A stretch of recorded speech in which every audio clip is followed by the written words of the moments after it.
Si certains le qualifient de loup solitaire, Emmanuel Macron prend tout de même en considération la vie des autres. Et particulièrement ceux qui ont évolué à son poste avant lui.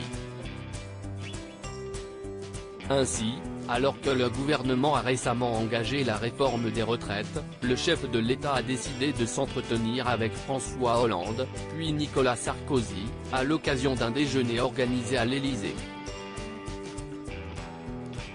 Invité d'Apolline de Malherbe ce lundi 6 février sur BFM TV, son prédécesseur a évoqué son récent retour au palais présidentiel. D'abord, je ne viens pas souvent à l'Élysée depuis 2017, ça doit être la 3e fois. Le président de la République voulait faire une consultation, c'était mon devoir d'y être, a confié François Hollande, reconnaissant qu'il y avait toujours une pointe d'émotion lorsqu'il pénétrait dans l'enceinte de ce lieu de pouvoir. Apolline de Malherbe a ensuite voulu en savoir plus sur les relations actuelles entre François Hollande et Emmanuel Macron. Le fait d'être accueilli là par celui que vous avez fait grandir, est-ce que ça vous fait quelque chose quand même ? S'est interrogé la journaliste de BFM TV. Ben je le connais, a répondu tout de go l'ancien locataire de l'Élysée. Je connais les lieux, je connais le président, il a été à un moment mon collaborateur, puis ensuite ministre d'un gouvernement. Il a pris des décisions, celle d'abord d'être candidat alors que je n'avais rien dit, tout ça fait partie de ce que la vie politique peut produire.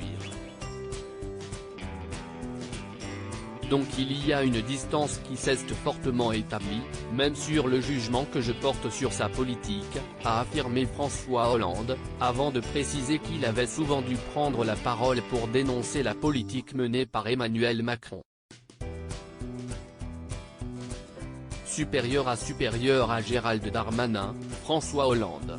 Ces politiques dont la vie privée a été chamboulée en 2022. François Hollande tranchant avec Emmanuel Macron alors qu'il était récemment invité dans la matinale de France Inter, François Hollande en a profité pour évoquer son successeur, mais également la réforme des retraites, que beaucoup contestent.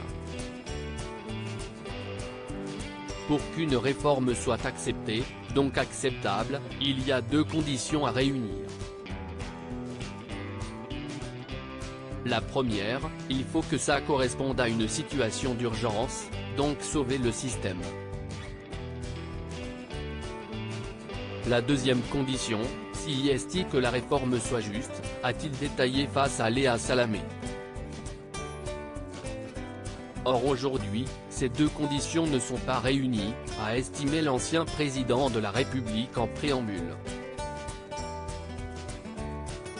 De plus, l'ancien compagnon de Valérie Trierweiler a estimé que celle-ci intervenait au mauvais moment. Les Français connaissent une inflation forte, une crise de l'énergie, une possible récession, la guerre en Ukraine, a-t-il détaillé sur les ondes de France Inter.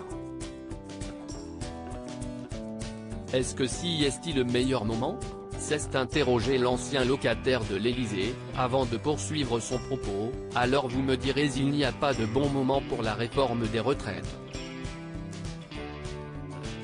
Oui mais il y en a de mauvais. Celui-là est un mauvais moment, a-t-il lâché, cinglant. Emmanuel Macron appréciera. Crédit photo, capture d'écran BFM TV.